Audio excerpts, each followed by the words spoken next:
Chapter 27. Favor shown by giving Bhagavad and Vishnu Sahasranam, Dixit's Vitthal Vision, Gita Rahasya, Kharpade. This chapter describes how Sai Baba favored his devotees by granting them religious books after he had touched and consecrated them for Parayan and certain other matters.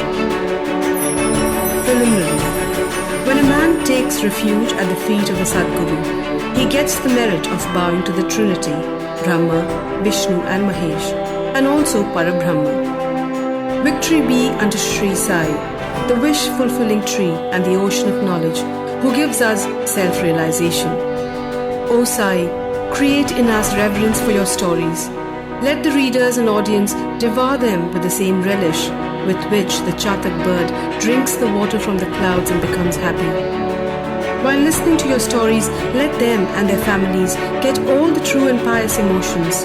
Let their bodies perspire, let their eyes be full of tears, let their breath be steady, let their minds be composed, let their hair stand on end, let them cry, sob and quiver, let their hostilities vanish.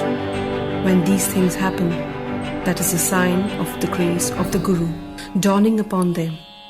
When these emotions grow in you, the Guru is most pleased and will certainly lead you on the path of self-realization. The best way, therefore, to get free from the shackles of Maya is a complete and wholehearted surrender to Baba. The Vedas cannot take you across the ocean of Maya. It is only the Sadguru who can do so and make you see the God in all creatures. Granting consecrated book. The various methods of imparting instructions followed by Baba have already been noticed in the previous chapters. In this, we shall deal with one aspect of it. It was the habit of some devotees to take to Baba some religious books of which they wanted to make a special study and to receive the same back from him after they were touched and consecrated by him. While reading such books daily, they felt that Baba was with them. Once, Kaka Mahajani came to Shirdi with a copy of Eknathi Bhagavad. Shama took this book to read in the masjid. There Baba took it from him, touched it, and turning some pages here and there gave it back to Shama and asked him to keep it with him. When Shama said that it belonged to Kaka and had to be returned to him, Baba replied, "No, I have given it to you. You better keep it. It will be of use to you." In this way, many books were entrusted to Shama. Kaka Mahajani, after a few days, came again with another copy of the same Bhagavad and gave it in Baba's hand. Then, Baba gave it back as prasad and asked him to preserve it well and assured him that it would stand him in good stead. Kaka accepted it with reverence. Shama and Vishnu Sahasranam. Shama was a very intimate devotee of Baba, and Baba wanted to favor him in a particular way by giving him a copy of Vishnu Sahasranam as prasad. This was done in the following way. Once, a Ramdasi came to Shirdi and stayed there for some time. The routine he followed daily was as follows. He got up early in the morning, washed his face, bathed, and then, after wearing saffron-colored clothes and smearing himself with sacred ashes, he read the Vishnu Sahasranam, a book giving 1,000 names in praise of Vishnu and held second in importance to Bhagavad Gita. He also read the Adhyatma Ramayana with faith. He read these books very often. After some days, Baba thought of favoring and initiating Shama with Vishnu Sahasranam. He therefore called the Ramdasi to him and said to him he was suffering from intense stomach pain and unless he took Senapods, the pain would not stop. So he should please go to the bazaar and bring the drug. The Ramdasi closed his reading and went to the bazaar. Then Baba came from his seat to Ramdasi's place of reading and took out the copy of Vishnu Sahasranam and after coming back to his seat said to Shama, "Shama, this book is very valuable and efficacious, so I present it to you. You read it." Once I suffered intensely and my heart began to palpitate and my life was in danger. At that critical moment, I hugged this book to my heart and then Shama, what a relief it gave me. I thought that Allah Himself had come down and saved me. So, I give this to you. Read it slowly, little by little. read daily one name at least, and it will do you good." Shama replied that he did not want it, and that the owner, the Ramdasi, who was a bad-tempered, obstinate and irritable fellow, would certainly pick up a quarrel with him. Besides, being a rustic himself, he could not read distinctly the Sanskrit text of the book. Shama thought that Baba wanted to set him up against the Ramdasi by this act of his, but he had no idea what Baba felt for him. Baba must have thought to tie this necklace of Vishnu Sahasranam around the neck of Shama, as he was an intimate devotee, though a rustic, and thus save him from the miseries of the worldly existence. The efficacy of God's name is well known. It saves us from all sins and bad tendencies, frees us from the cycle of births and deaths. There is no easier sadhana than this. It is the best purifier of our mind. It requires no paraphernalia and no restrictions. It is so easy and so effective. This sadhana Baba wanted Shama to practice, though he did not pray for it. So Baba forced it on him. It is also reported that long ago Eknath Maharaj similarly forced this Vishnu Sahasranam on a poor Brahmin neighbor and thus saved him. The reading and study of this Vishnu Sahasranam is a broad, open way of purifying the mind, and hence Baba thrusts this on his devotee Shama. The Ramdasi returned soon with the Senapods. Annachi Chanikar, who was then present and wanted to play the part of Narad, who was also well known for setting up confrontations between gods and demons, informed him of what had happened. The Ramdasi at once flared up. He came down at once on Shama with full fury. He said it was Shama who set Baba to send him away under the pretext of stomachache for bringing the medicine, and thus took away the book.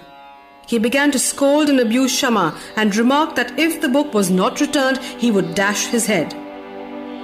Shama calmly remonstrated with him, but in vain. Then Baba spoke kindly to him as follows: "O Ramdasi, what is the matter with you? Why are you so turbulent? Is not Shama our boy? Why do you scold him unnecessarily? How is it that you are so quarrelsome? Can you not speak soft and tender words? You read these sacred books daily and still your mind is agitated and your passions uncontrolled? What sort of a Ramdasi are you? You ought to be indifferent to all things. Is it not strange that you should possess this book so strongly? A true Ramdasi should have no mamta, but have samta towards all. You are now quarreling with Shama for a mere book? Go, take a seat. Books can be had in plenty with money, but not men. Think well and be considerate. What worth is your book? Shama had no concern with it. I took it myself and gave it to him. You know it by heart. I thought Shama might read it and benefit from it, so I gave it to him." How sweet were these words of Baba, soft, tender and nectar-like. Their effect was wonderful. The Ramdasi calmed down and said to Shama that he would take Panchratni Gita in return. Shama was much pleased and said, "Why one? I shall give you 10 copies in return." So the matter was ultimately settled. The question for consideration is, why should the Ramdasi press for Panchratni Gita, a book for which he never cared to know, and why should he, who daily read religious books in the masjid in front of Baba, quarrel with Shama before him? We do not know how to apportion the blame and whom to blame. We only say that, had this incident not happened, the importance of the subject, the efficacy of God's name, and the significance of Vishnu Sahasranam would not have been brought home to Shama. So we see that Baba's method of teaching and initiating was unique.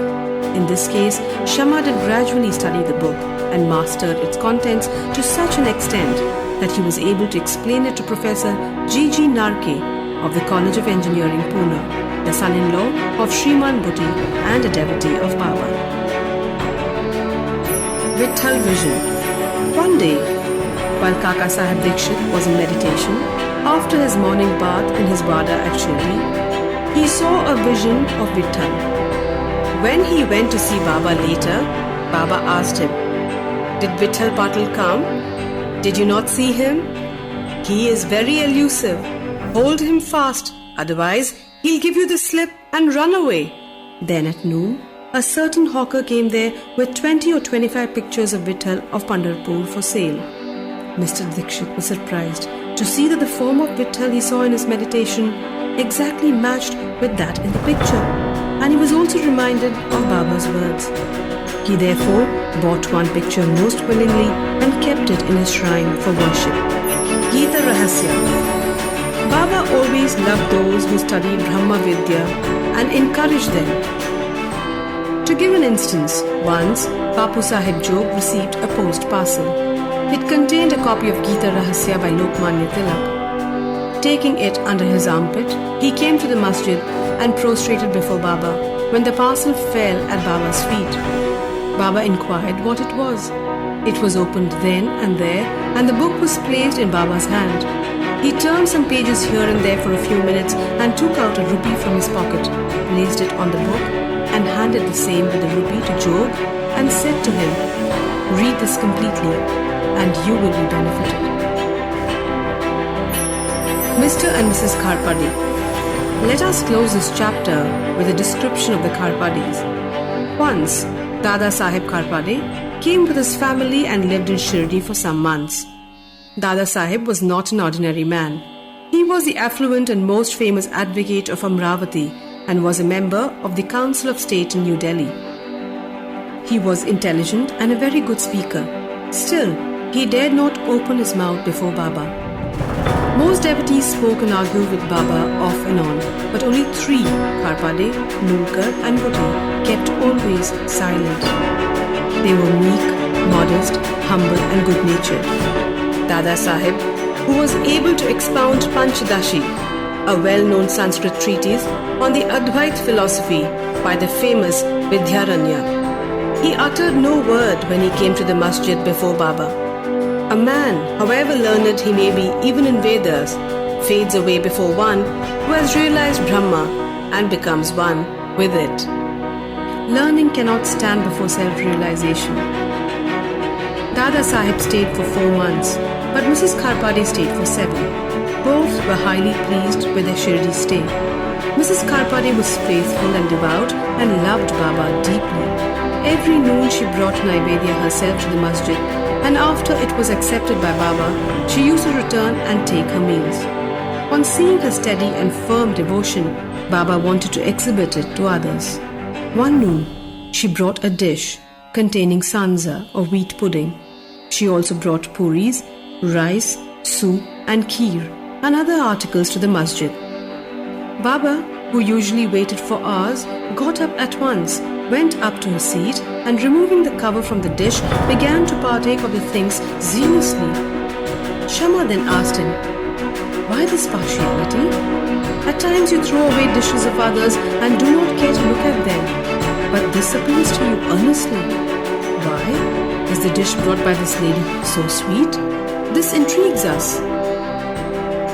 Baba then explained, "This food is really extraordinary. In former birth, this lady was a merchant's fat cow yielding much milk. Then she disappeared and took birth in a gardener's family and then in a Kshatriya family and married a merchant. She was born later in a Brahmin family. I saw her after a very long time. Let me take some sweet morsels of love from her dish." After saying this, Baba did full justice to her dish, washed his mouth and hands and belched out as if he was fully satisfied. He then resumed his seat.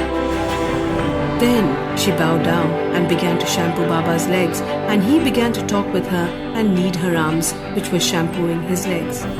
On seeing this reciprocal service, Shama began to joke and said, "Ah, it is going on well, a wonderful sight to see God and his bhaktas serving each other." After being pleased with her sincere service, Baba asked her in low and fascinating tone to chant Raja Ram, Raja Ram, always, and said, "If you do this, your life's object will be achieved. Your mind will attain peace, and you will be immensely benefited." To persons unfamiliar with spiritual matters, this might appear as a polite gesture, but really it was not so. It was a case of what is technically called Shaktipat, that is, transference of power from the Guru to the disciple. How effective were Baba's words! In an instant they pierced her heart and remained there. This case illustrates the nature of the relations that should subsist between the Guru and the disciple. Both should love and serve each other as one. There is no distinction nor any difference between them. Both are one, and one cannot live without the other. The disciple placing his hand at the Guru's feet is a gross or outward vision. Really and internally, they are both one and the same. Those who see any difference between them are yet unripe and not perfect. Bow to Sri Sai. Peace be to all.